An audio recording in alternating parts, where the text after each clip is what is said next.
Assalamualaikum warahmatullahi wabarakatuh. Selamat pagi pemirsa. Apa kabar Indonesia Pagi? Kembali hadirnya Panda.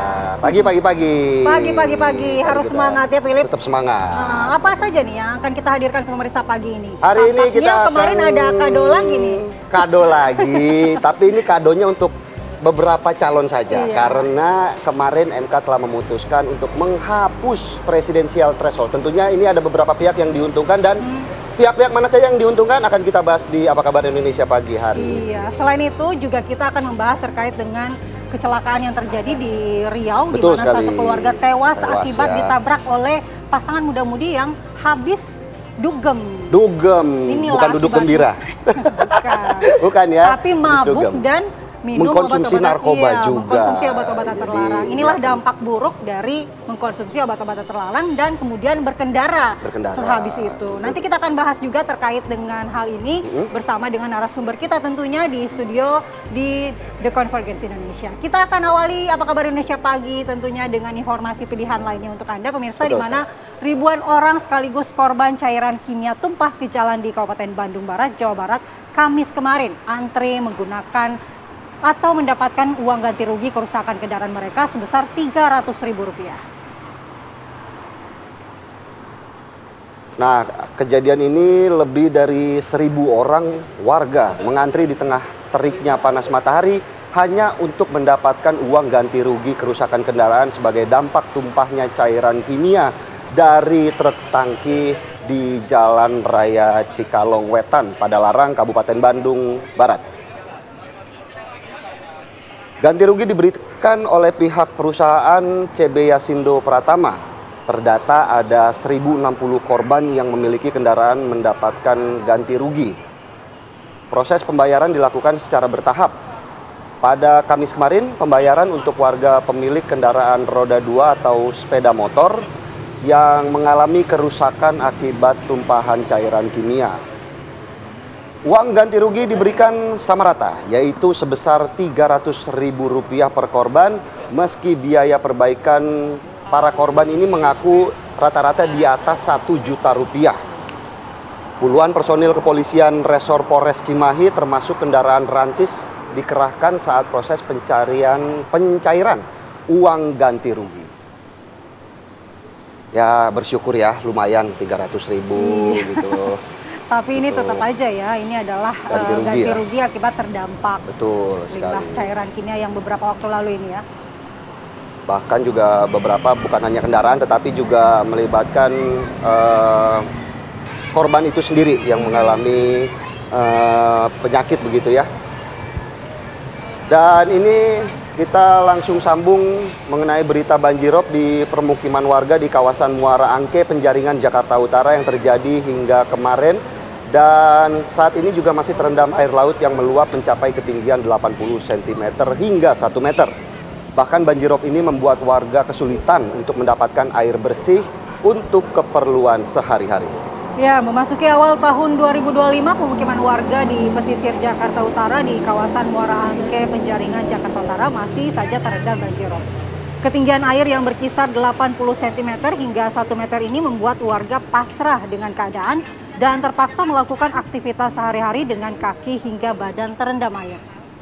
Air banjir juga memasuki sejumlah rumah warga sehingga banyak barang-barang yang berada di dalam rumah rusak karena terendam air laut. Ini bukan air biasa, tapi ini air laut asin ya, jadi bisa merusak barang-barang. Betul sekali. Banjirop akibat pasang air laut ini memaksa warga mengeluarkan uang ekstra untuk membeli air bersih karena sulit mendapatkan air bersih untuk keperluan sehari-hari. Sebelumnya, banjir di kawasan Muara Angke sempat surut, namun pemirsa kemudian kembali merendam pemukiman warga. Ini seolah-olah warga di Muara Angke ini memang sudah langganan. Sudah langganan, betul sekali. Dan tentunya kita berharap masyarakat ataupun warga di kisaran Muara Angke juga tidak terjangkit penyakit ya akibat dari kejadian ini ya. Andi Kumala dan juga pemirsa. Kita ke informasi berikutnya, kita ke Madiun pemirsa. Maksud kami ke Pekanbaru Riau. Sebuah gudang kayu di Pekanbaru Riau malam tadi ludes terbakar. Kebakaran hebat ini diduga terjadi karena adanya korsleting arus listrik. Padahal masih awal tahun ya, kejadian udah berulang-ulang kali ini, Andi Kumala. Kebakaran gudang kayu yang berada di Jalan Kesehatan, Kecamatan Tenayan Raya, Pekanbaru Riau itu membuat panik warga sekitar. Pasalnya, suara ledakan kerap terdengar dari dalam gudang. Satu unit mobil yang berada di dalam gudang juga ikut terbakar dan sebanyak 8 mobil pemadam kebakaran dari pemerintah Kota Pekanbaru diterjunkan ke lokasi untuk memadamkan api. Sejauh ini kebakaran diduga akibat dari korsleting arus listrik. Api kemudian dengan cepat membesar karena menyambar bahan bakar pengolahan kayu yang berada di dalam gudang. Beruntung tidak ada korban jiwa dalam peristiwa kebakaran ini, namun kerugian ditaksir mencapai ratusan juta rupiah.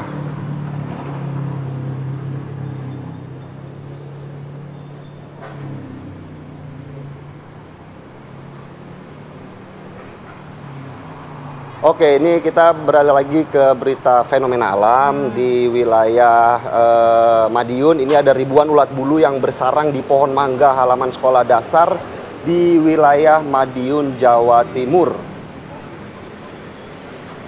Koloni ribuan ulat bulu ini bersarang di sejumlah pohon mangga di halaman Sekolah Dasar Negeri 3 Meruak, Kecamatan Dagangan, Kabupaten Madiun. Akibatnya sejumlah murid yang baru saja masuk ke sekolah di hari pertama usai libur panjang mengalami gatal-gatal di sekujur tubuhnya. 10 siswa sekolah terkena ulat bulu dan segera ditangani guru dengan mengolesi bedak dan minyak kayu putih ke bagian yang gatal. Agar tidak semakin menyebar dan menyebabkan gatal-gatal ke seluruh murid dan guru, pihak sekolah memulangkan lebih awal 70 muridnya. Pihak sekolah juga menghubungi pemadam kebakaran Kabupaten Madiun untuk pembasmian ulat bulu. Petugas damkar yang tiba di lokasi lalu memusnahkan ribuan ulat bulu tersebut dengan menyemprotkan cairan insektisida ke sarang ulat di pohon yang juga menyebar ke ruangan sekolah. Sarang atau serangan ulat bulu ini biasanya terjadi saat musim penghujan di saat ulat tersebut sedang tumbuh dan berkembang biak. Usai disemprot dengan insektisida, ribuan ulat bulu itu mati dan dibakar oleh petugas. Ini merinding ya, merinding betul sekali. Aduh, jangankan dia, kita aja di sini jadi kayak ikut gatel gitu jadi ya. Jadi gatel-gatel lihatnya ya. Kasihan anak-anak mau belajar malah gatel-gatel. Betul sekali. Nah, masih dalam suasana libur tahun baru nih Andi Kumala dan juga pemirsa, ini pasca libur tahun baru arus kendaraan di ruas tol Cikampek menuju Jakarta mengalami kepadatan semalam. Aduh, siap-siap macet lagi nih Andi Kumala. Ya, pantauan kondisi lalu lintas di tol Cikampek di daerah Karawang di kilometer 55 masih terlihat padat.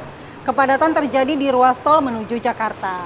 Ini yang mau ke Jakarta lagi ya setelah berlibur ya. Mobil pribadi masih terlihat mendominasi lalu lintas. Sejumlah truk besar juga memicu perlambatan arus lalu lintas di tol Cikampek. Diprediksi volume kendaraan dari arah Cikampek menuju Jakarta akan terus meningkat seiring masih banyaknya pemudik dan wisatawan yang masih berlibur di wilayah Jawa Barat dan Jawa Tengah. Ini biasanya Andi Kumala kalau mau siaran cuma 30 menit nih, kayaknya mulai besok jalannya mesti 1 jam nih. Jakarta udah sudah kembali lagi ya. Udah macet lagi. Iya. Kalau begitu kita lihat aja langsung pantauan dari teman-teman NTMC Polri ya. Ada Bribtu Mercy yang akan mengabarkan informasi lalu lintas dari Jalan Dewi Sartika, Jakarta Timur. Apakah benar Jakarta sudah macet hari ini? Kita ke Bribtu Mercy. Selamat pagi Bribtu Mercy, silakan dengan laporan Anda. Ya baik, selamat pagi Philip dan juga Mala. Pemirsa, kami laporkan kondisi arus lalu lintas pagi hari ini dari Dewi Sartika, ya, Jakarta Timur, di mana saat ini sudah terlihat mengalami peningkatan jumlah kendaraan yang cukup signifikan, di mana saat ini untuk kendaraan sendiri dari arah MT Haryono ataupun dari arah Kampung Melayu dan juga dari arah Jatinegara yang akan menuju ke arah lurus ke arah Keramat Jati ataupun berbelok ke kanan menuju Kalibata. Pada pagi hari ini terpantau cukup dalam kondisi ramai, terlihat di sini mengalami ketersendatan menjelang masuknya antrian traffic light yang berimbas kurang lebih sepanjang 50 sampai 100 meter ke belakang. Selepas itu kendaraan mengalir dengan kecepatan normal. Dan kemudian untuk kendaraan sendiri dari arah Kalibata yang akan menuju ke arah Keramat Jati ataupun berbelok ke kiri menuju ke arah Jatinegara dan Kampung Melayu saat ini juga terpantau cukup dalam kondisi ramai. Dan di sini terlihat kendaraan didominasi oleh kendaraan pribadi roda 4 dan kendaraan roda 2. Kami menghimbau bagi Anda pengendara untuk tetap berhati-hati, tetap jaga batas kecepatan normal kendaraan Anda, serta mengantisipasi banyaknya aktivitas dari angkutan umum yang seringkali berhenti di sisi bahu jalan. Kemudian untuk kendaraan sendiri dari arah Kramat Jati akan lurus menuju ke arah Jatinegara, Kampung Melayu, ataupun menuju ke arah Cawang, ataupun juga yang akan berbelok ke kiri menuju Kalibata. Saat ini juga terpantau dalam kondisi ramai. Terlihat masih kembali mengalami perlambatan kecepatan kendaraan menjelang masuknya antrian traffic light. Selepas itu kendaraan mengalir dengan kecepatan normal. Kami menghimbau bagi pengendara untuk tetap jaga batas kecepatan normal kendaraan Anda, antisipasi banyaknya aktivitas masyarakat, pejalan kaki, dan juga pedagang yang juga melintasi di kawasan ini. Dan kami informasikan juga pemirsa berdasarkan data IRSMS Korlantas Polri, angka kecelakaan lalu lintas selama 1x24 jam telah terjadi sebanyak 300 kasus laka lantas dengan rincian 53 meninggal dunia, 74 mengalami luka berat, dan 437 lainnya mengalami luka ringan. Dan untuk menekan angka kecelakaan lalu lintas, tidak bosan-bosannya kami selalu mengingatkan untuk tetap berkendara berhati-hati dan juga patuhi rambu lalu lintas yang berlaku, serta untuk selalu mengikuti arahan dan petunjuk dari petugas kami di lapangan. Dan untuk informasi lalu lintas lengkapnya, kami siap melayani Anda di 1500669 atau melalui SMS Center di 9119. Demikian dapat kami laporkan dari kawasan Dewi Sartika, Jakarta Timur. Selamat pagi, selamat beraktivitas, dan salam presisi kembali ke studio. Baik, terima kasih Bribtu Mercy atas laporannya langsung dari Jalan Dewi Sartika, Jakarta Timur. Memang belum macet tapi sudah mulai menunjukkan kepadatan begitu pemirsa. Kata Bribtu Mercy tadi sudah ada peningkatan signifikan jumlah kendaraan. Sekali. Dan pemirsa, apa kabar Indonesia Pagi akan kembali sesaat lagi tentunya dengan berita ini. Ada Kejaksaan Agung yang mengumumkan berhasil menyelamatkan kerugian negara sebesar 6,7 triliun rupiah. Barang bukti uang itu sebenarnya mau dipamerkan nih, tapi katanya ruangannya tidak. Masih di Apa Kabar Indonesia Pagi, pemirsa, Kejaksaan Agung mengumumkan bahwa telah berhasil menyelamatkan kerugian negara sebesar 6,7 triliun rupiah. Dan tadinya niatnya nih Kejaksaan Agung pengen memamerkan hasil-hasil dari penyelamatan barang bukti sebesar 6,7 miliar rupiah. Tapi ternyata faktor keamanan yang akhirnya membatalkan hal tersebut. Iya.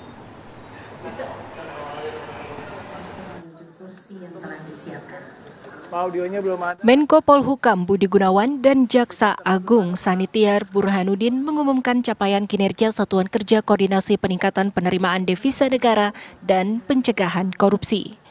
Menko Polhukam menegaskan komitmen Presiden Prabowo Subianto untuk menyelamatkan aset negara yang dikorupsi termasuk dari luar negeri. Presiden sudah tegas memerintahkan kepada kami, pada DES, di dalam penanganan korupsi, tindak pidana korupsi itu tidak ada toleransi lain, harus tegas dan jangan ragu-ragu. Karena kebocoran negara, baik itu yang terkait dengan pengelolaan anggaran negara maupun aset-aset kekayaan Indonesia yang dilarikan ke luar negeri, itu sudah sangat luar biasa. Meskipun kita tahu bahwa Bapak Presiden itu mempunyai hak untuk memberikan pengampunan, bahwa itu melalui mekanisme gerasi, amnesti, dan abolisi. Namun, beliau menyampaikan bahwa tetap prinsipnya hukum harus ditegakkan. Hukum tetap harus dijalankan, pemberantasan korupsi harus dilaksanakan secara tegas dan terukur. Karena ini sangat menentukan program-program prioritas yang beliau canangkan bisa berjalan, termasuk pertumbuhan ekonomi 8%. Ini semuanya tergantung dari penegakan hukum yang dilakukan oleh DES. Dari mana? Jaksa Agung Sanitiar Burhanuddin mengungkapkan sepanjang 3 bulan ini Kejagung berhasil menyelamatkan kerugian negara total senilai 6,7 triliun rupiah. Uang tersebut sedianya dipamerkan, namun terkendala ruangan dan keamanan. Sekitar 2 bulan lebih lalu itu penyitaan uang tunai rupiah sebanyak 5,7 triliun. Maka tadi disampaikan apabila barang buktinya disimpan di sini, yang pertama-tama tentu tempat, yang kedua adalah keamanan. Karena apabila bank menyerahkan kembali pada kami untuk dipamerkan di sini, mohon maaf, diperlihatkan pada teman-teman, hampir 1 hari harus menghitung ulangnya. Kemudian nanti kalian kembalikan lagi, mereka akan menghitung lagi. Uang mata uang asingnya yang dikonvensi itu sekitar 920 miliar. Kemudian emas logam yang dikonvensi itu sekitar 84 miliar. Sehingga total yang tadi juga sudah disampaikan oleh Pak Menko adalah sebanyak 6.722.786.438.726 rupiah. Kejaksaan Agung juga menyatakan ada 5 korporasi masuk penyidikan kasus korupsi pengelolaan komoditas timah dan 2 korporasi menjadi tersangka dalam kasus pidana pencucian uang. Dari Jakarta, Tim TV One mengabarkan.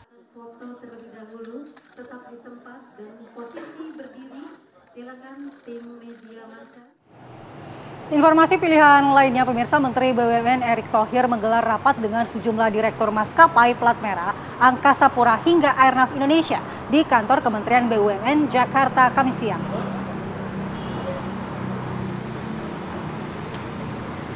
Dalam rapat ini membahas peningkatan keselamatan penerbangan dan persiapan arus mudik lebaran pada tahun 2025. Hasil rapat tersebut, Menteri BUMN Erick Thohir menekankan ada 3 hal penting. Pertama, mengenai pentingnya pengawasan terhadap kondisi pesawat dan kru untuk menjaga keselamatan penerbangan. Yang kedua, persiapan untuk mengantisipasi lonjakan penumpang lebaran 2025. Dan yang ketiga, Erick Thohir menekankan sinergitas antara pihak maskapai dan juga pihak bandara. Erick Thohir juga mengingatkan potensi pergerakan penumpang pada musim lebaran akan jauh lebih besar dibandingkan periode angkutan Natal dan Tahun Baru. Tentunya ini juga yang dilakukan oleh Erick Thohir salah satu bentuk untuk memberikan kenyamanan bagi mereka yang akan melakukan mudik. Nanti di musim mudik lebaran, tentu betul sekali. Pergerakan pesawat ini sangat tinggi dan itu tentu saja harus memperhatikan keselamatan. Kita tahu baru-baru ini banyak terjadi kecelakaan pesawat di luar negeri. Mudah-mudahan tidak terjadi. Amin, selalu diberikan keselamatan. Salah satunya adalah perjalanan mudik Andi Kumala ke Makassar. Kalau dapat cuti. Aduh. Oke pemirsa, kita ke berita lainnya. Komisi 8 DPR RI menggelar rapat panitia kerja dengan Dirjen Penyelenggaraan Haji dan Umroh Kementerian Agama membahas komponen biaya haji 2025 pada Kamis siang.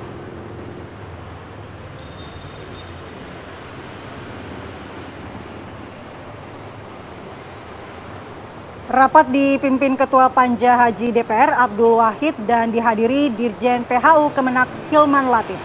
Rapat ini digelar untuk menentukan besaran biaya haji yang ditargetkan akan diputuskan pada 10 Januari 2025. Dalam rapat panja tersebut, pemirsa, Dirjen PHU mengusulkan biaya penyelenggaraan ibadah haji 2025 sebesar 93,38 juta rupiah. Catat tuh, Philip. Dengan rincian beban biaya yang ditanggung jemaah haji sebesar 65,37 juta rupiah atau 70%. Dan sisanya dibebankan kepada nilai manfaat sebesar 28 juta rupiah atau 30% dari total biaya haji 2025. Jadi mudah-mudahan nanti biaya hajinya semakin murah dibanding tahun yang lalu ya. Berarti saya mesti syahadat dulu dong, Andi. Maksudnya catat supaya bisa disampaikan kepada pemirsa. Boleh nih untuk mertua. Dan berikut kami tampilkan besaran biaya ibadah haji tahun 2025 yang diusulkan oleh Kementerian Agama. Usulan Kementerian Agama, biaya penyelenggaraan ibadah haji atau BPIH sebesar 93,38 juta terdiri dari biaya perjalanan ibadah haji sebesar 65,37 juta. Yang terakhir juga ada nilai manfaat dana haji sebesar 28,01 juta rupiah. Iya, ini akan segera diputuskan pada tanggal 10 Januari untuk memberikan kepastian berapa biaya haji di tahun 2025 ini.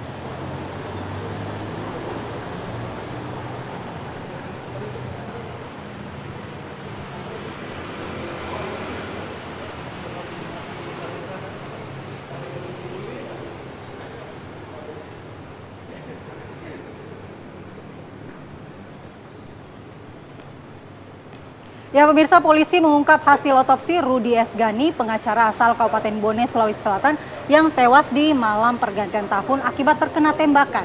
Informasinya akan kami hadirkan usai jeda, tetaplah di Apa Kabar Indonesia Pagi.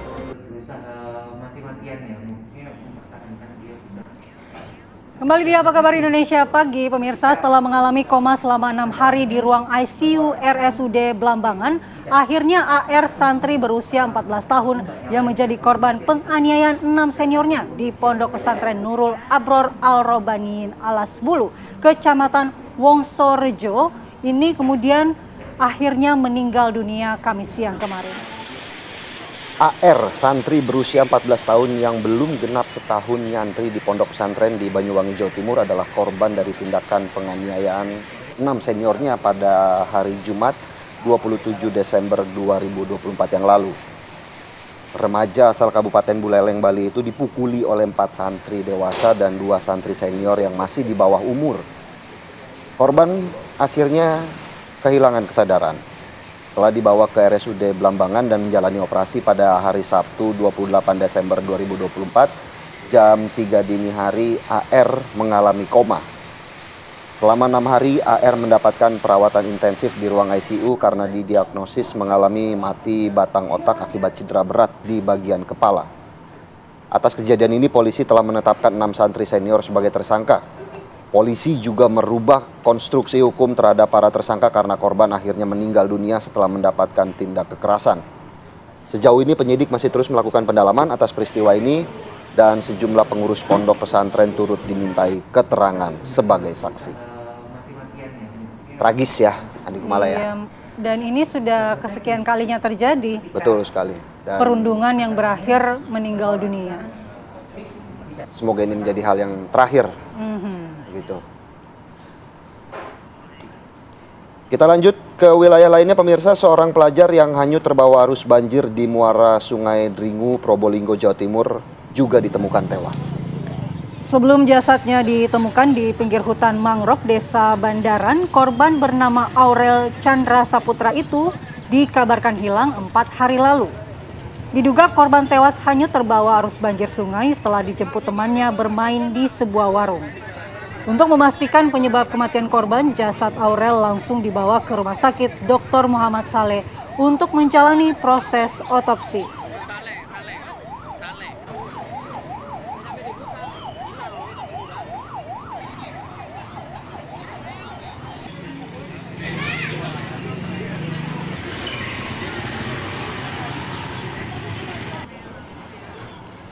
Baik, kita akan melihat informasi berikutnya dari Lampung, pemirsa. Warga Kelurahan Wailunik, Bandar Lampung dikejutkan dengan penemuan mayat juga ini di dalam selokan air.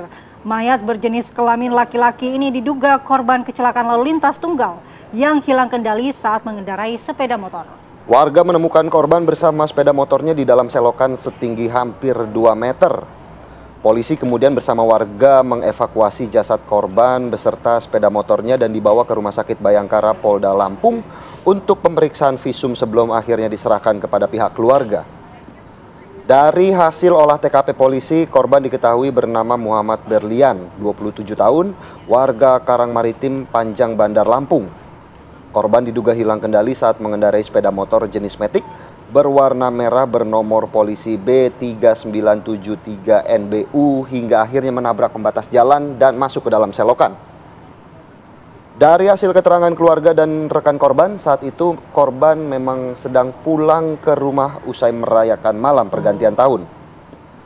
Usai divisum di rumah sakit, jenazah korban kemudian diserahkan kepada keluarganya dan dimakamkan di TPU terdekat tempat tinggalnya.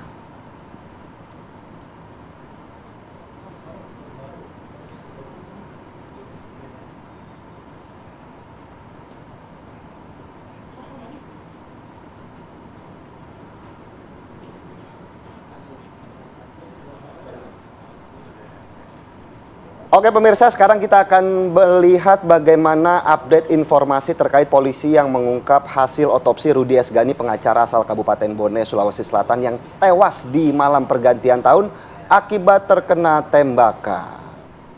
Ya, peluru yang mengenai wajah korban ditemukan bersarang di tulang leher berasal dari senapan angin.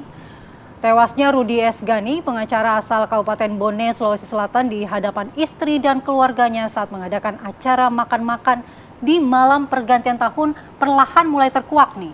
Bahkan polisi mulai mendapatkan apa penyebab kematian korban pasca dilakukan otopsi. Jadi melalui Kabid Humas Polda Sulawesi Selatan, kematian pengacara Rudi Esgani tersebut, pemirsa, disebabkan oleh peluru yang mengenai wajah korban peluru. nih, Andi Kumala dan pemirsa, dan bersarang di tulang leher sesuai hasil otopsi yang dilakukan oleh forensik Bitdokes Polda Sulsel. Iya, ini dari senapan angin dengan kaliber 8 mm dan bukan senjata api. Polda Sulsel bersama jajaran Polres Bone terus melakukan penyidikan dan pengejaran pelaku penembakan dengan senapan angin. Ini Memang sangat sejauh tragis ini juga karena belum terjadi diketahui ya di motifnya apa depan ya, Mas Indra. keluarganya, di depan Betul istri. sekali, ketika sedang ingin merayakan pergantian tahun baru justru harus meregang nyawa. Tentu kita berspekulasi. Betul. Karena profesinya sebagai pengacara Acara. mungkin ini berkaitan dengan kasus yang sedang ditangani ya. Ditanganinya. Tapi kita harus mengkonfirmasi ini dengan kepolisian tentunya yang melakukan penyidikan. Dan bagaimana juga kita akan melihat sesaat lagi kondisi terkini, ada update apa, karena korban juga telah dimakamkan kemarin setelah dilakukan otopsi oleh pihak kepolisian. Andi Kumala. Iya, tentu ini adalah duka mendalam bagi keluarga korban dan akan meminta kepolisian untuk terus mengusut dan menangkap pelaku penembakan tersebut. Memang sejauh ini polisi telah memanggil beberapa saksi, baik dari pihak keluarga maupun warga yang berada di sekitar kejadian. Meski begitu, polisi masih belum menemukan titik terang ataupun masih terus melakukan penyelidikan penyebab ataupun pelaku penembakan terhadap pengacara Rudi Esgani ini. Kira-kira saksi kuncinya siapa ya? Apakah Harusnya sih keluarga ya biasanya ya. apakah keluarga mengetahui kira-kira adakah musuh dari korban ini, Betul, ataukah ada atau orang sedang yang yang membenci, mengancam begitu ya. ataukah mengalami pengancaman? Dan mungkin kita salah satu yang masih menunggu ya. barang bukti yang cukup penting adalah handphone biasanya. Apakah ada Riwayat ancaman-ancaman melalui media percakapan. sosial, betul sekali. Dan mengingat profesi korban ini profesi yang sangat dekat dengan tindakan-tindakan kekerasan begitu ya, pengacara, dengan ancaman-ancaman yang tentunya baik dari kasus yang sedang ditangani. Maka dari itu polisi juga terus melakukan penyelidikan ya terkait tewasnya Rudi Esgani ini.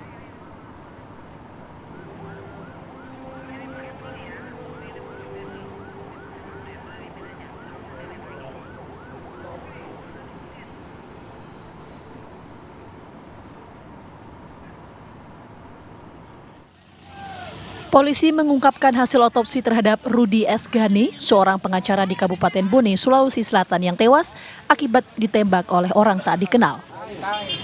Kabid Humas Polda Sulawesi Selatan, Kombes Pol Didi S, mengatakan bahwa senjata yang digunakan oleh pelaku merupakan senapan angin, bukan senjata api.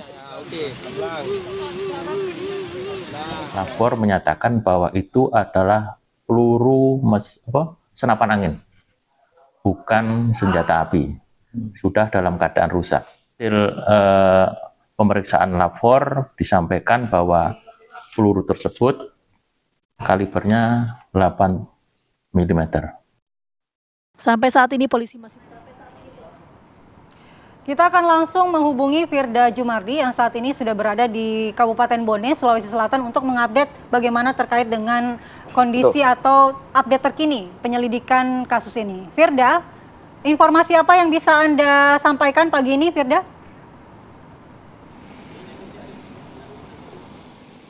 Yang di Kumala, Philips, dan juga pemirsa, saat ini saya sedang berada di TKP kejadian malam tragis penembakan Rudi Esgani yang merupakan seorang pengacara di Kabupaten Bone, Sulawesi Selatan di Dusun Limpo.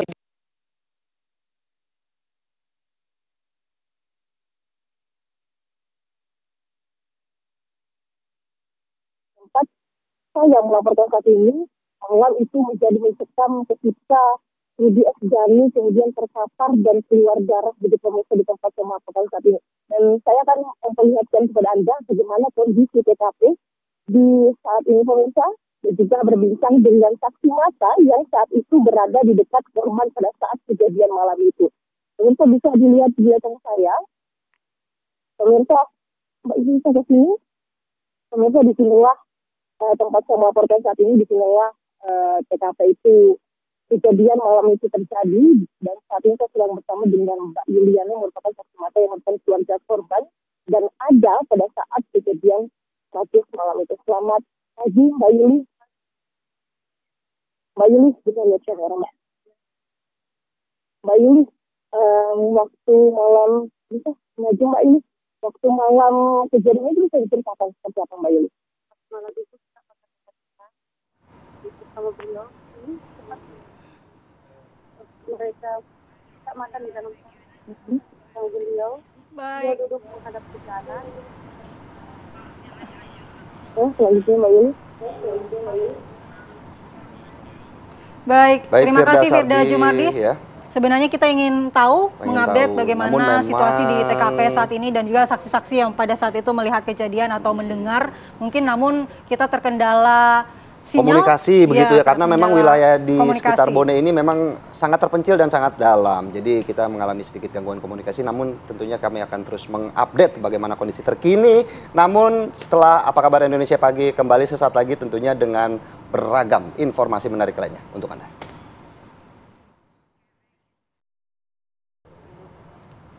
Ya, pemirsa, MK sudah menghapus adanya ambang batas 20% atau parliamentary threshold terhadap pencalonan presiden, sehingga seluruh partai politik peserta pemilu ini bisa mengajukan calon presiden nantinya. Nah, ini tentu membuka ruang adanya calon presiden alternatif tanpa tersandra koalisi besar. Seperti mungkin tokoh-tokoh seperti Anies Baswedan dan juga Basuki Cahayapurnama. Kita akan membahas ini bersama dengan sejumlah narasumber yang sudah hadir di studio. Ada Mbak Titi Anggreni, pengamat pemilu. Selamat pagi Mbak Titi. Pagi Mbak Mala. Kemudian ada analis politik kita, Bang Henry Satrio. Selamat pagi, Bang Hensat. Kemudian via daring sudah bergabung juga politisi PDIP, Bang Ciko Hakim. Selamat pagi, Bang Ciko. Pagi semua. Ya, dan ada juga Bang Ahmad Doli Kurnia dari Partai Golkar. Selamat pagi, Pak. Selamat pagi, Bang Doli. Pagi. Assalamualaikum warahmatullahi wabarakatuh. Pagi. Waalaikumsalam warahmatullahi wabarakatuh. Oke, sekarang kita akan menanggapi dulu nih terkait dengan putusan MK kemarin ke Mbak Titi. Mbak Titi, bagaimana Anda melihat putusan MK ini terhadap mungkin kondisi demokrasi kita nantinya? Sebagai orang yang sudah 3 kali melakukan uji materi terhadap pasal 222 tentang ambang batas pencalonan presiden, tentu saja ini sebuah putusan yang patut kita syukuri ya. Apresiasi kepada Mahkamah Konstitusi dan juga semua pemohon, total pemohon yang pernah menguji perkara ini ada 36. Yang kemudian di perkara 62 itu akhirnya dikabulkan oleh Mahkamah Konstitusi. Ya, better late than never begitu ya. Lebih baik terlambat daripada tidak sama sekali. Meskipun butuh tahunan untuk menggoyahkan iman MK soal pendirian hukum terkait ambang batas pencalonan presiden. Implikasinya apa? Karena Mahkamah kan dengan putusan 62 itu satu, tidak boleh lagi ada ambang batas pencalonan presiden yang berdasarkan perolehan suara atau kursi. Jadi semua partai politik sepanjang dia berstatus sebagai partai politik peserta pemilu boleh mencalonkan pasangan calon presiden dan wakil presiden baik sendiri-sendiri ataupun bergabung. Jadi dengan demikian contoh nih, kalau peserta pemilu ada 16, maka 16 partai politik itu punya hak. Meskipun saya yakin tidak akan masing-masing tuh ya. Begitu ya. Ya, kan tidak akan seperti itu. Nah, yang berikut adalah yang juga harus ditekankan dari putusan MK tidak menghendaki ada praktik borong partai. Karena kata MK adalah tidak boleh terjadi ada dominasi partai atau gabungan partai tertentu yang membuat pilihan pemilih menjadi terbatas. Tapi ini memang diberikan tugasnya kepada Pak Doli dan kawan-kawan untuk mencari formula yang tepat. Dan oleh karena itu juga ada catatan supaya partai ini menggunakan haknya. MK mengatakan kalau ada partai politik yang tidak mencalonkan pasangan calon, maka bisa diberi sanksi tidak boleh jadi peserta pemilu di pemilu berikutnya. Nah, rambu-rambu MK itu harus ditindaklanjuti dengan baik oleh pembentuk undang-undang dengan partisipasi masyarakat yang bermakna. Dan ada catatan juga bahwa putusan MK ini final dan mengikat serta-merta berlaku. Jadi jangan sampai ada narasi yang mengatakan MK kan tidak menyebut spesifik kapan akan diberlakukan. Lalu ada upaya seolah-olah membuat putusan MK ini boleh terserah pembentuk undang-undang kapan mau diberlakukan. Jadi putusan MK ini berlaku setelah diucapkan. Artinya 2029 formula penghapusan ambang batas, tidak ada lagi ambang batas, itu harus sudah berlaku di pemilu kita di 2029. Berarti pembuat undang-undang harus segera mengimplementasikan begitu, Mbak? Ini kan revisi Undang-Undang Pemilu sudah masuk di program legislasi nasional tahun 2024, 25, prioritas legislasi 2025. Jadi momentum putusan MK ini tepat. Setelah evaluasi di 2024, pembentuk undang-undang juga akan merevisi Undang-Undang Pemilu, maka banyak sekali, sebenarnya bukan hanya putusan soal ambang batas pencalonan presiden yang harus ditindaklanjuti oleh pembentuk undang-undang. Ya? Banyak, misalnya satu, rekonstruksi ambang batas parlemen.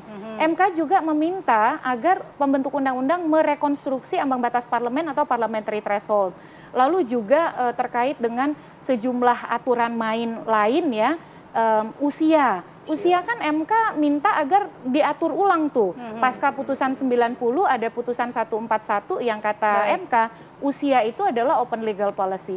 Jadi mudah-mudahan sebenarnya Bang Doli ini sudah diberi banyak nih judicial orders ya atau rambu-rambu oleh MK, tinggal ditindaklanjuti. Nah, kalau kita langsung ke Bang Ensa yang dari tadi udah senyum-senyum, dengan semakin terbukanya sistem demokrasi kita, siapa yang paling diuntungkan? Ya, yang paling diuntungkan rakyat Indonesia sebetulnya, karena akan banyak kita figur-figur pemimpin yang bisa nanti maju sebagai calon presiden dan calon wakil presiden. Tapi terkait dengan keputusan MK kemarin, sebetulnya perasaan saya itu ada 3 tuh ya. Yang pertama sih saya lega gitu, karena akhirnya 0% tanpa ambang batas, siapapun selama dia dicalonkan oleh partai politik, dia bisa menjadi calon presiden. Sehingga mungkin kita akan punya lebih dari 2 calon presiden gitu ya. Walaupun saya sih memprediksi nggak mungkin akan banyak-banyak juga, karena kan mahal ya maju ke capres itu, dan nggak semuanya Tajirudin melintir gitu kan. Jadi harus ada pemilihan lah siapa-siapa yang maju. Nah kemudian yang kedua, saya ada rasa curious juga gitu. Kenapa yang kali ini diloloskan gitu, dikabulkan? Sementara setelah 27 kali penolakan ya? Sebelum-sebelumnya kan ditolak terus. Iya, 30 kali penolakan. 30 kali. Hakimnya sama gitu ya. Saya sih kalau mau positive thinking, mungkin MK ini sedang ingin memperbaiki diri lah. Introspeksi di tahun baru. Ya, setelah kemarin mungkin merasa, wah gue ada yang salah nih keputusannya nih, gitu ya. Nah dia mau memperbaiki diri, tapi tetap aja itu pertanyaan boleh kan ya, kalau kita tanya kenapa yang sekarang diokekan gitu ya. Baik. Apakah terkait dengan yang nomor 3? Jangan-jangan memang pengaruhnya nggak terlalu banyak di 2029. Baik. Karena kan kalau secara politik, ngelawan incumbent itu kan berat ya. Nah ini masih ada Pak Prabowo 2029, saya sih percaya Pak Prabowo pasti akan maju lagi. Iya. Mungkin berpasangannya juga dengan Mas Gibran. Nah karena nggak terlalu banyak pengaruhnya, udah deh biarin aja. Ya tahan dulu Bang Henry, kita akan bahas lebih panjang mengenai ini. Karena kita mau konfirmasi dulu nih ke pelaku-pelakunya. Tahan dulu Mas Panjang nih kayaknya. Ke Bang Doli dan Bang Ciko. Bang Doli, menanggapi putusan MK ini tadi kata Mbak Titi sudah diberikan rambu-rambu nih untuk MK. Bagaimana Partai Golkar sendiri menanggapinya? Ya tentu kan sebagai warga Indonesia, negara hukum, ya kita harus menghormati, karena dalam sistem hukum kita putusan Mahkamah Konstitusi itu kan final and binding gitu ya. Jadi kita mau nggak setuju, nggak suka gitu, ya sudah diputuskan bahwa presidential threshold ini 0% gitu. Nah tinggal saya memananya begini, putusan Mahkamah Konstitusi kali ini hampir sama dengan, bukan hampir sama dengan beberapa keputusan Mahkamah Konstitusi yang lain terkait dengan sistem pemilu atau secara umum sistem politik kita gitu. Nah oleh karena itu ini menambah reasoning ya, alasan kuat buat pembentuk atau pembuat undang-undang, DPR dan pemerintah termasuk partai-partai politik di dalamnya untuk segera mengambil tindak lanjut ya, follow up, merevisi undang-undang ini, undang-undang pemilu termasuk undang-undang pilkada. Ya saya juga mendorong undang-undang partai politik, karena nanti pasti akan saling terkait ini sebetulnya ya. Kalau kita mau menciptakan sistem pemilu yang ideal menjadi bagian sistem politik demokrasi kita yang ideal. Nah, apalagi kan wacana ya tentang soal perbaikan sistem ini beberapa minggu terakhir ini setelah Pak Presiden menyatakan soal opsi ya, salah satu opsi pilkada itu kembali ke DPRD menjadi tindak lanjut dari beberapa pernyataan yang mendorong kita untuk perbaikan sistem ini mengemuka terus di masyarakat. Jadi ini kayak semacam serial ya, putusan Mahkamah Konstitusi ini lanjutan serial pembahasan tentang perbaikan sistem. Nah, apalagi tadi Titik mengatakan kami di DPR juga sudah memasukkan ya di dalam program prioritas tahun 2005 revisi Undang-Undang Pemilu, Undang Pilkada dan Partai Politik. Nah, jadi tidak lagi ada alasan untuk tidak membahas ya revisi undang-undang ini dan kemudian momentumnya harus memang sekarang. Jadi pertanyaan tadi kan kenapa Mahkamah Konstitusi memutuskan sekarang? Kalau saya ngambilnya positive thinking aja, karena memang momentumnya sekarang kalau kita mau merevisi undang-undang pemilu itu khususnya gitu. Jadi sekarang tinggal dari pemerintah dan kemudian partai-partai politik meminta kepada fraksinya untuk segera menindaklanjuti ini gitu. Baik, kalau dari Bang Ciko sendiri melihat dari partai PDIP sendiri melihat bagaimana putusan MK yang membatalkan presidensial threshold seperti apa, Bang? Sebenarnya kira-kira nggak jauh beda ya. Yang pasti dan yang utama kan putusan MK ini kan sifatnya final dan binding ya. Secara konstitusional nggak ada cara lain untuk menganulir putusan MK juga. Jadi suka atau tidak kita sebagai warga negara, apalagi insan politik, partai politik tentunya harus patuh terhadap hal ini. Itu yang pertama. Nah, tapi kita juga harus ingat adanya ketentuan parliamentary threshold ini kan hasil dari kesepakatan fraksi-fraksi dan partai politik sebelum ini. Jadi semuanya juga dengan pertimbangan-pertimbangan yang matang. Kita harus akui bahwa semua keputusan selalu ada positif dan negatif. Tapi ya, we have to work dengan apa yang ada sekarang, yaitu putusan MK tersebut. Saya sepakat dengan Bang Doli tadi bahwa inilah momentumnya untuk kemudian memecut partai-partai politik yang berada di parlemen untuk start melakukan revisi-revisi undang-undang yang lain. Nah, tapi semua juga harus kita lihat secara utuh, artinya apa, positif dan negatifnya tersebut.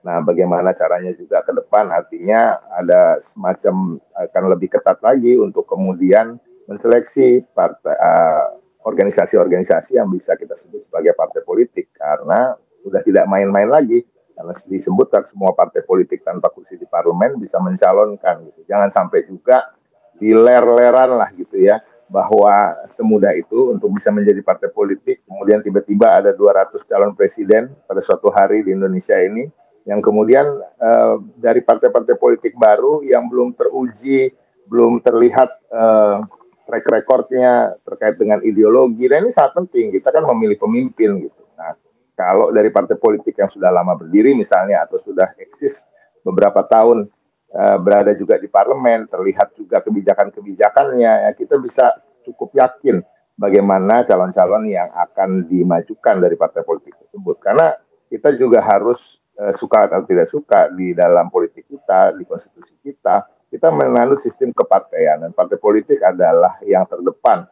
untuk menjadi suatu organisasi atau institusi yang bisa mencalonkan calon-calon kepala daerah, kepala pemerintahan, dan lain-lain. Jadi partai politik sendiri juga harus kemudian mawas diri, menjadi lebih kuat dalam sistem perkaderannya, dan itu tadi bagaimana nanti juga harus dipikirkan ke depannya supaya tidak ada tadi tiba-tiba ada 200 partai politik dan kemudian ada ratusan calon presiden. Nah, bagi PDI Perjuangan sendiri, sikap resmi kami tentu akan ditentukan nanti setelah Kongres di bulan Februari.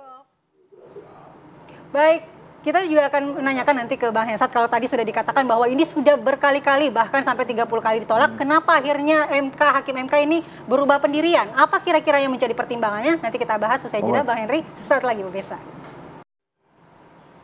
Kembali lagi di Apa Kabar Indonesia Pagi, pemirsa, kita lanjutkan perbincangan. Tadi kita ke Bang Hensat. Bang Hensat, bagaimana menanggapi terkait perubahan pendirian dari Hakim MK setelah berkali-kali menolak? Ya, dapat ilham kali ya. Tapi kan dia sudah mengatakan bahwa ini semua itu demi Indonesia kan. Nanti Mbak Titi akan jelaskan lebih detailnya ya. Tapi kalau menurut saya memang mudah-mudahan benar nih ya bahwa Hakim MK yang sekarang itu ingin memperbaiki citra MK yang pertama melalui keputusan-keputusannya dan membantu Indonesia lebih demokratis gitu. Tapi saya ingin ngebahas yang ketiga itu tadi tuh justru. Kenapa saya katakan mungkin nggak banyak perubahan karena satu kan jadi calon presiden atau maju ke pilpres itu kan mahal ya. Jadi nggak semua partai politik juga tokoh-tokohnya mungkin memiliki kemampuan untuk membiayai kampanye itu walaupun ada aturan kampanye dibiayai negara, tapi kan tetap aja susah gitu. Terus kemudian yang kedua, kan partai politiknya tuh ada batasan juga, partai politik yang lolos ke parlemen. MK memang bilang 30, tapi saya tuh nggak yakin juga ada 30 calon presiden kita punya. Iya. Apalagi dengan kondisi Pak Prabowo incumbent, mungkin paling banyak 3 tuh. Kalau netizen sih bilang 3 dari mana aja tuh? Nah itu saya nggak tahu tuh nanti ya. Tapi kalau netizen bilang salah satu orang Indonesia yang paling berbahagia dengan keputusan MK ini tuh Caimin. Caimin bisa maju lagi sendiri. Bisa maju lagi. Ya, tapi nggak apa-apa juga. Nah ini kan sebetulnya begini ya. Apakah kemudian misalnya pertanyaan koalisi Indonesia Maju akan pecah? Kalau dilihat dari hasil keputusan MK sih nggak serta-merta langsung pecah. Kenapa? Karena itu tadi saya katakan maju ke pilpres itu biayanya mahal sehingga dibutuhkan pembicaraan yang logis-logis. Nah kalau tentang yang logis-logis itu berada di dalam kekuasaan itu lebih enak dibandingkan berada di luar kekuasaan. Jadi saya yakin kalaupun ini mau pecah, pecahnya ntar pada saat pembukaan pendaftaran dimulai. Nah itu mungkin baru pada berani tuh izin sama Pak Prabowo, Pak izin ya saya mau lawan Bapak nih nanti di pilpres gitu. Nah itu nanti, tapi kalau sekarang ini pasti kalau ditanya, wah kita tetap setia pada Pak Prabowo di koalisi Indonesia Maju. Kalau gitu kita ngomongin yang di luar aja Bang. Ya. Ini kemarin ada yang ketemu, katanya ada kejutan, Ahok Anies. Itu Ya. kira-kira peluangnya seperti apa? Nah gini, kalau Anies Ahok kita nggak tahu ya gimana nanti ke depannya. Tapi kan kalau dianggap kejutan, apakah kemudian Mas Anies akan jadi kadernya PDI Perjuangan? Karena biasanya PDI Perjuangan ini nyalonin kader nih. Nah Pak Ahok juga sama pertanyaannya, kalau memang Ahok itu kinclong, mungkin kemarin yang didorong jadi gubernur Jakarta bukan Mas Pram, tapi Pak Ahok. Jadi mungkin kejutan-kejutannya ini selain, misalnya ya, kalau saya menganggap kejutan itu, misalnya Mas Anies bikin partai, atau dia masuk ke PDI Perjuangan. Nah Pak Ahok, kejutannya saya nggak tahu lagi itu apa, apakah dia jadi komisaris Pertamina lagi apa enggak gitu. Tapi kan kalau kita lihat nih dua-duanya adalah 2 orang yang sama-sama quote and quote menjadi korbannya Pak Jokowi lah, gitu ya. Nah, apakah kemudian mereka akan mengumumkan kejutan-kejutan yang menurut saya kejutan itu, saya kok nggak yakin itu akan ada kejutan ya. Nah tadi kan saya udah spill Pak Jokowi itu. Pak Jokowi ini keren juga. Sebelumnya dia bilang partainya apa Pak? Partai perorangan. Nah dengan adanya keputusan MK ini, itu agak bener juga tuh yang diomongin Pak Jokowi itu. Jadi udah mulai nih setiap partai mempersiapkan tokoh-tokohnya untuk maju ke dalam perhelatan pilpres. Nah sekarang pertanyaannya kan kita tantang nih, partai-partai ini berani nggak? Berani atau enggak begitu? Ini udah ya? ada threshold begini. Punya mental atau enggak kan gitu. Bang Ciko jadi berani atau enggak? Gitu. Kalau Bang Ciko saya yakin berani tuh kalau Bang Ciko. Merajut kembali kisah romantis dengan Anies atau justru akan merajut kasih yang baru dengan Ahok? Seperti apa Bang Ciko? Nah, kalau terkait dengan keakraban Pak Anies dan Pak Ahok kemarin itu ya kita sambut positif aja karena keduanya berseteru secara keras dan ketat di 2017 yang kemudian kita ingin ulang lagi pilkada seperti itu. Nah, yang kedua kalau bicara soal kejutan yang dimaksud oleh Ahok dan Anies kemarin itu rasa-rasanya terlalu jauh kalau bicara 2029. Kita lebih melihat dari momentum yang akan ada di awal-awal tahun 2025 ini ya kan akan ada peluncuran ormas Anies Baswedan, begitu juga ada Kongres PDI Perjuangan, ada pelantikan gubernur dan wakil gubernur DKI Jakarta. Ya itu aja lah mungkin momentum-momentum itu. Mungkin kejutannya adalah mereka akan duduk bersebelahan terus di 3 acara tersebut. Ya, kita lihat aja. Tapi kalau soal berani nggak berani, ya saya sepakat dengan apa kata Hensat. Ya PDI Perjuangan nggak pernah dibintang sebagai partai yang nggak berani ya melakukan apapun gitu. Jadi kita lihat saja nanti. 2009 masih terlalu jauh kalau kita bicara terkait dengan siapa yang akan kita usung sebagai capres maupun cawapres. Tapi kira-kira kejutan yang dimaksud sama Ahok ini apa ya, Bang Ciko? Bisa di-spill nggak? Yang detailnya tahu secara pasti ya mereka berdua aja, karena yang bisik-bisik mereka berdua gitu. Tadi kan saya sudah spill sedikit bahwa memang akan ada 3 momentum di awal tahun 2025 ya, mungkin di 3 acara tersebut mereka akan hadir bersama, entah bekerja sama, ya kita lihat aja nanti. Tapi kembali lagi, rasa-rasanya 2029 masih terlalu jauh untuk dibicarakan, apalagi terkait dengan kedua tokoh ini. Baik, nanti kita juga akan minta pendapat dari Bang Doli, namun kita harus jeda terlebih dahulu. Pemirsa, kita lanjutkan usai jeda di Apa Kabar Indonesia Pagi.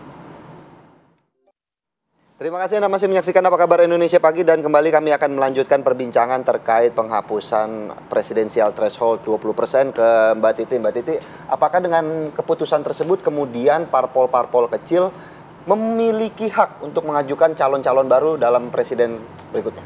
Tergantung, kan syaratnya partai politik peserta pemilu. Apakah 18 partai yang di 2024 akan serta-merta jadi peserta pemilu 2029? Tidak. Karena ada persyaratan yang harus dipenuhi, bahwa setiap partai yang ingin jadi peserta pemilu harus mendaftar. Yang kedua, lolos persyaratan yang dilakukan melalui verifikasi administrasi dan faktual. Yang 90% bisa menggunakan putusan MK, ini baru 90% ya. Itu adalah 8 partai di parlemen hari ini. Asalkan dia mendaftar lagi jadi peserta pemilu 2029 dan lolos verifikasi administrasi. Apa saja persyaratannya? Punya kantor di seluruh provinsi, punya kantor di 75% kabupaten kota, punya kepengurusan sampai kecamatan 50% kecamatan, dan anggota 1000 atau 1/1000 di kabupaten kota yang ada 75% tadi. Jadi itu persyaratan yang bahkan kata peneliti kepemiluan global salah satu yang paling berat di dunia. Nah, apakah kemudian selain dari 8 partai parlemen ini itu harus mendaftar lagi dan lolos verifikasi administrasi dan faktual? Bayangkan loh, 1000 anggota tadi diverifikasi faktual beneran ada atau tidak. Dan itu tidak semua mampu lolos. Apakah yang selain yang 8 kan, kemarin ada 18, berarti ada 10 partai lain. 10 partai ini bisa kembali lolos sebagai peserta pemilu 2029, itu belum bisa dipastikan. Jadi ini menjadi PR sebenarnya, kalau partai-partai yang ingin mengusung sendiri calonnya, pastikan infrastruktur partai baik, konsolidasi internal solid, dan anggota itu database-nya dikelola dengan baik. Sehingga ketika pembukaan pendaftaran parpol itu kemungkinan untuk peserta pemilu di 2027 akhir sudah mulai, paling lambat 2028. Kalaupun ada perubahan bergantung Bang Doli dan kawan-kawan. Kalau pengalaman yang lalu prosesnya akan dimulai 2 tahun sebelum pelaksanaan hari pemungutan suara. Berarti alih-alih memikirkan siapa calon presidennya, pikirkan dulu bisa lolos pemilu atau tidak. Ya? Betul. Jangan sampai kemudian sudah punya calon ternyata partainya tidak lolos sebagai peserta pemilu, ya tidak bisa. Baik, mungkin kita tanyakan ke Bang Doli. Bang Doli, dengan dihapuskannya parliamentary threshold ini membuka peluang untuk banyaknya calon-calon yang diusung oleh partai-partai politik. Menurut tanggapan Anda sendiri, apakah ini nantinya akan memecah koalisi-koalisi besar atau seperti apa, Bang Doli? Jadi saya sepakat tadi yang disampaikan oleh Pak Ciko ya, bahwa 2029 itu masih sangat jauh ya. Jadi kalau kita sekarang ini berspekulasi atau mengandai-andai akan ada calon presiden nama si A, nama si B, terus apalagi kalau kemudian koalisi yang kemarin terbentuk dalam Pilpres 2009 pecah atau tidak, ini jangankan hitungan tahun, hitungan hari, politik itu kan bisa sangat dinamis gitu. Nah, apalagi yang kedua, kita harus firm dulu nih semua aturannya ya. Saya selalu ingin mengajak kita untuk melihat bahwa satu putusan Mahkamah Konstitusi itu tidak berdiri sendiri ya. Kalau kita mau membangun sistem yang ideal ya. Tadi misalnya saya ambil contoh, apakah pertanyaannya, apakah semua partai politik itu bisa mengusulkan calon presiden ya, nanti atau wakil presiden nanti di 29 dengan perubahan putusan Mahkamah Konstitusi ini? Ya belum tahu ya. Terus kemudian misalnya tadi ya, belum tentu misalnya semua partai politik bisa mencalonkan karena calon presiden itu mahal ya. Nah, kenapa misalnya saya walaupun ini sebetulnya nggak relevan lagi, kemarin itu tetap harus ada ambang batas ya. Karena orang mau jadi calon presiden itu kadang-kadang nggak mikirin dia perlu ada duit apa tidak. Yang penting bisa calon presiden aja udah bagus gitu ya. Ada juga yang calon kayak begitu ya. Jadi yang penting saya pernah tercatat menjadi calon presiden. Yang penting daftar dulu bahwa nanti urusan punya duit untuk menang apa enggak itu urusan belakangan. Nah, oleh karena itu makanya saya menangkap bahwa catatan yang disampaikan oleh Mahkamah Konstitusi juga yang mengikuti putusan ini adalah harus ada rekayasa konstitusional juga ya, yang kemudian harus difikirkan secara baik, secara matang oleh pembentuk undang-undang DPR dan pemerintah. Nah, ini dulu. Jadi misalnya tadi ya dikaitkan dengan soal keberadaan partai politik. Jadi mari kita juga jadikan momentum putusan Mahkamah Konstitusi ini sama dengan putusan Mahkamah Konstitusi yang lain ini untuk memperbaiki banyak hal yang lain. Salah satunya juga adalah soal penguatan pelembagaan partai politik ya. Jadi kalau tadi bicara tentang soal verifikasi, memang betul kalau mau kita jujur, mau fair ya, syarat-syarat tentang partai politik yang menjadi peserta pemilu kemarin itu memang tidak mudah itu. Mungkin cuman ya tidak sampai belasan sebetulnya kalau kita mau jujur partai politik yang lolos dengan pakai syarat verifikasi yang kemarin itu. Nah, pertanyaannya adalah apakah kita mau jujur, mau fair menggunakan syarat itu supaya memang pada saatnya nanti kalau kita menggunakan tidak lagi menggunakan ambang batas ini memang betul-betul partai politik yang sudah teruji, yang kemudian memang punya legitimasi masyarakat, ya, legitimasi rakyat, yang memang juga proses di dalamnya pun harus juga demokratis dalam saat mereka mencalonkan capres atau calon wakil presiden tertentu.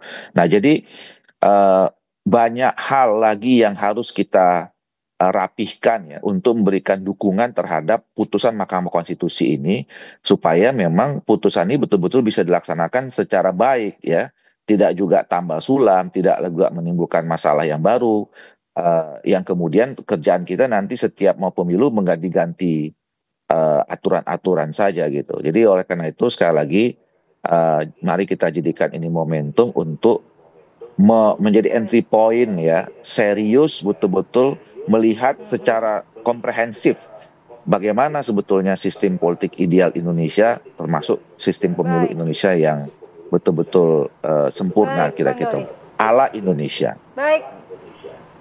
Baik, kita langsung ke Bang Hensat. Bang Hensat, mungkin tadi kurang puas dalam menjelaskannya. Ini mungkin kalau dari Bang Doli ini menganggap bahwa tidak akan ada perubahan signifikan terhadap peta koalisi. Iya, gitu, belum tentu ada perubahan kalau koalisi kan tadi saya udah jelaskan ya, bahwa pembiayaan yang mahal terhadap pencalonan presiden itu akan lebih menguntungkan buat partai politik kalau berada di dalam kekuasaan.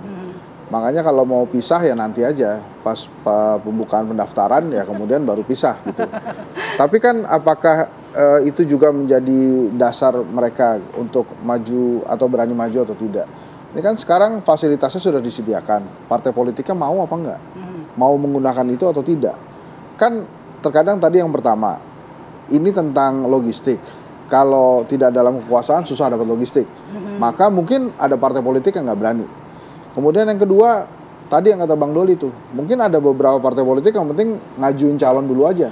Masalah kalah, toh dari contoh-contohnya kalaupun kalah bisa gabung ke yang menang kok. Gitu. Jadi ya nothing tulus juga gitu. Nah, dari dua hal ini yang mana yang mau dipakai oleh partai politik gitu. Dan kemudian seberapa banyak juga mereka berani mendorong calon-calonnya untuk memang maju dan siap kalah juga. Nah, kalau selama politiknya masih seperti Pak Prabowo sekarang, jadi artinya Pak Prabowo kan semangatnya merangkul semua. Ya kita mungkin akan lihat banyak calon presiden nantinya, karena mereka beranggapan kalah pun akan dirangkul sama yang menang. Tapi kalau kemudian kekeh jumekeh misalnya ya udah kalah atau oposisi gitu ya, nah ini mungkin akan sedikit yang akan maju.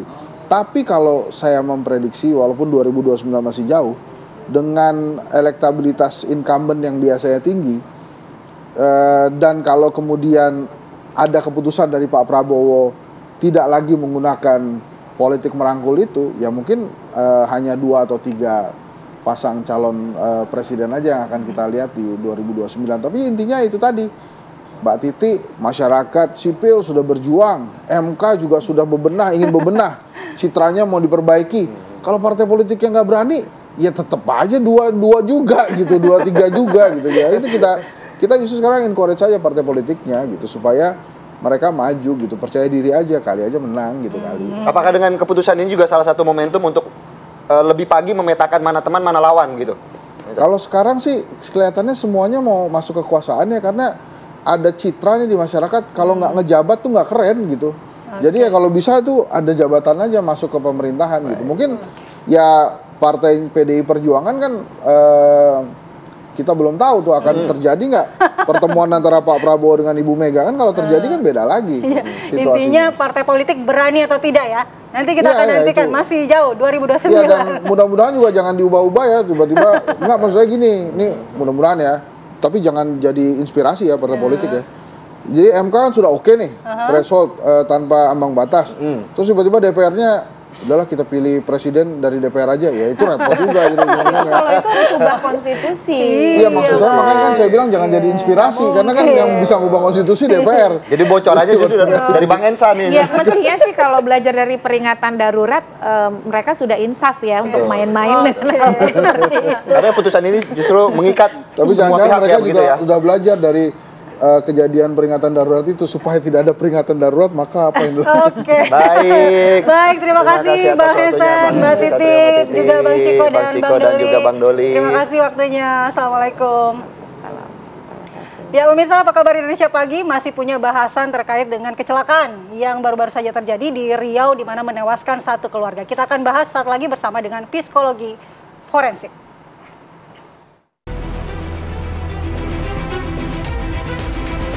Pulang dari tempat hiburan malam, pasangan muda-mudi yang mengendarai mobil menabrak pasangan suami istri bersama anaknya hingga tewas di Jalan Hang Tuah, Kecamatan Tenayan Raya, Kota Pekanbaru, Riau.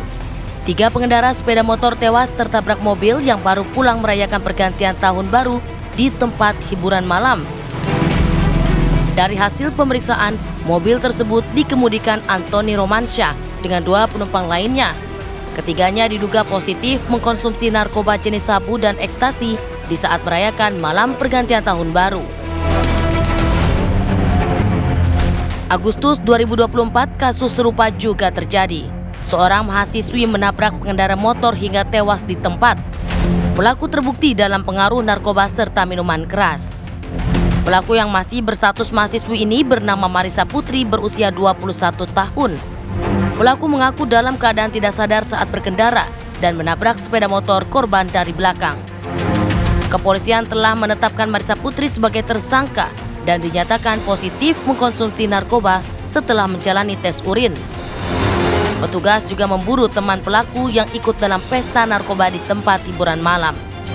Dari Pekanbaru Riau, Muhammad Arifin, Fajar Ramadan, TV One mengabarkan.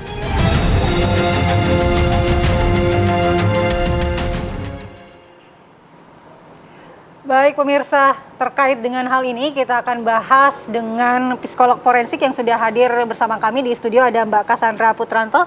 Selamat pagi Mbak. Selamat pagi. Sehat Mbak? Alhamdulillahirrahmanirrahim. Iya Mbak, kalau melihat dari paket yang ditayangkan tadi, bagaimana seharusnya perlakuan hukum nih terhadap pelaku kecelakaan yang juga mengkonsumsi obat-obatan terlarang dalam kondisi mabuk seperti itu? Baik, jadi memang sebenarnya saya di sini dihadirkan sebagai psikolog forensiknya ya, walaupun saya juga punya kompetensi sebagai psikolog klinisnya. Karena memang perbedaan antara psikolog klinis forensik itu terhadap lingkup dari penanganannya atau pembahasannya. Nah, kalau dari sisi klinis memang dari sisi gangguannya sebagai orang dengan masalah adiksi gitu ya. Tapi dari sisi hukumnya ini berarti kan bagaimana hukum-hukum yang terlibat di dalam kasus ini. Jadi berarti ada undang-undang narkotika, kemudian ada undang-undang lalu lintas gitu. Nah, sekarang yang kita ketahui adalah bahwa dengan adanya kecelakaan yang menyebabkan orang meninggal itu minimal ancaman sanksi hukumannya tuh 6 sampai 12 tahun gitu ya. Nah, ini karena ada latar belakang di bawah pengaruh narkoba, tentu ada pertimbangan-pertimbangan lain. Berdasarkan jurisprudensi yang ada, ya biasanya bisa lebih dari antara 6 sampai 12 itu mungkin bisa 8, bisa 10, nanti tergantung dalam proses persidangan. Tapi kalau kita melihat fenomena ini kan masih terus terjadi ya, dan sepertinya tidak mengalami penurunan begitu. Apakah memang hukuman-hukuman ini kurang memberikan efek jerah bagi para pelaku? Iya, permasalahannya adalah kita harus bedakan di mana ini adalah orang dengan masalah adiksi, gitu ya.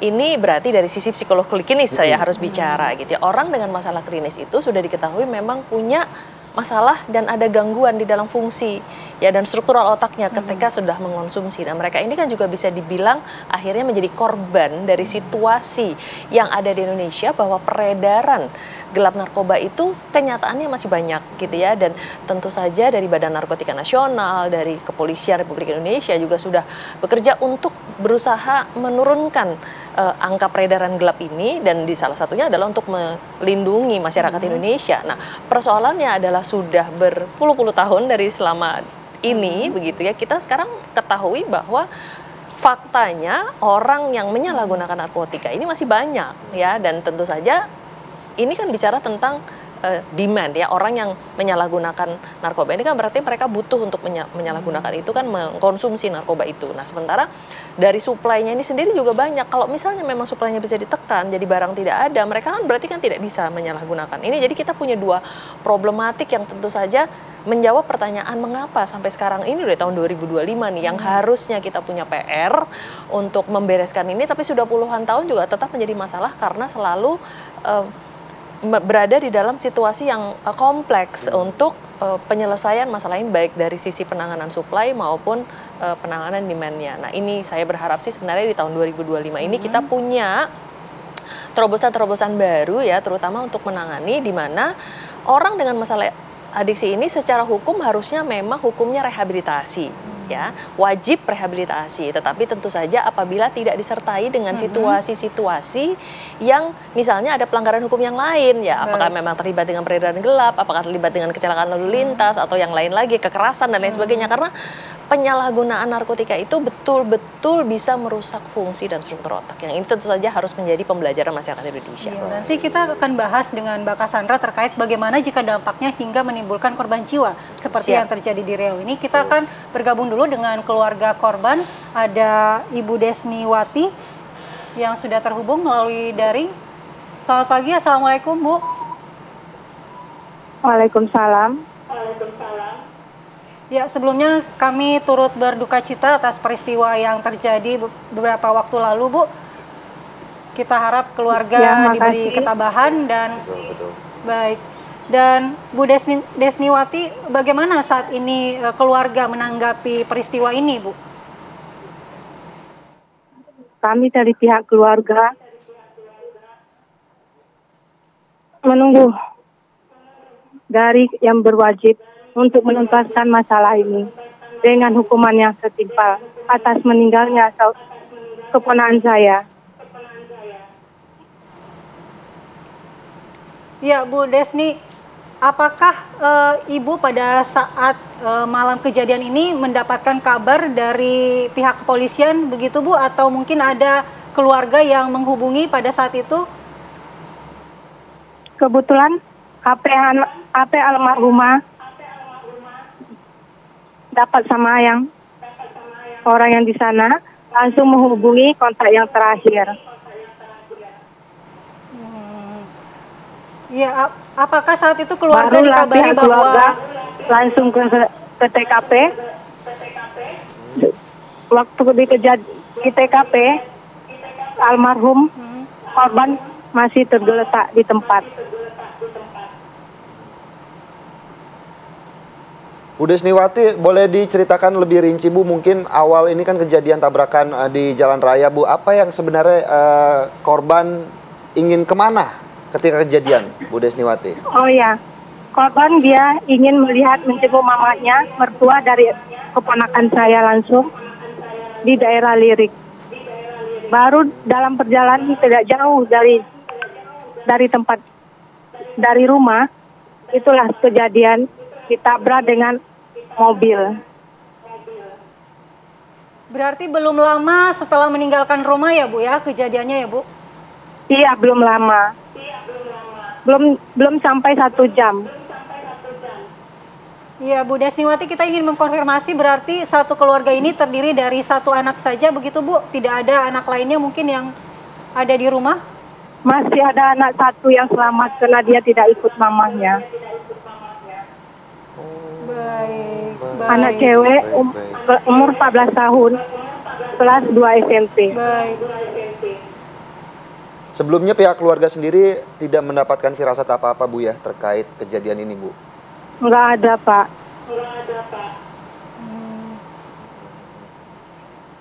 Baik, Bu. Mungkin Ibu bisa ceritakan juga keseharian dari keluarga ini bekerja di mana, seperti apa, Bu, sehari-harinya? Kalau almarhumah, dia seorang ibu rumah tangga. Kalau almarhum, dia adalah security di Aqualis, tempat laundry. Sementara itu sejauh ini apakah ada informasi dari polisi, Bu, terkait perkembangan penyelidikan dari kasus ini seperti apa, Bu? Lagi diproses, Pak. Kami Apakah menuntut Ibu sendiri sudah bertemu prosesnya dengan lebih pelaku segera penabrakan dan- mungkin, Bu? Ya. Apakah pihak keluarga sudah bertemu dengan pelaku penabrakan? Apakah pelaku sudah mungkin meminta maaf kepada keluarga? Belum ada. Pihak dari dia belum ada untuk datang menemui keluarga. Barangkali Bu, kena dia bukan orang dari Pekanbaru asli. Baik, baik. Baik, terima kasih, Terima Bu kasih, Bu Desniwati. Desniwati. Sekali lagi Pelaku. kami turut berduka cita. Ya, terima kasih Bu. Semoga Baik. semuanya Semoga bisa selalu tuntas diberikan dengan ketabahan, ya. secepatnya. Dan Baik, kita amin. harapkan Kita bersama. harapkan yang bersama. Dengan Terima kasih, hukumnya Bu setimpal, Desniwati, ya, Pak, atas ya. waktunya, Bu. Baik. Baik, kita kembali ke Mbak Cassandra. Tadi sudah mendengar bagaimana penjelasan meminta hukuman yang setimpal. Tapi nanti kita jawab setelah jeda, Mbak Cassandra. Saat lagi, pemirsa.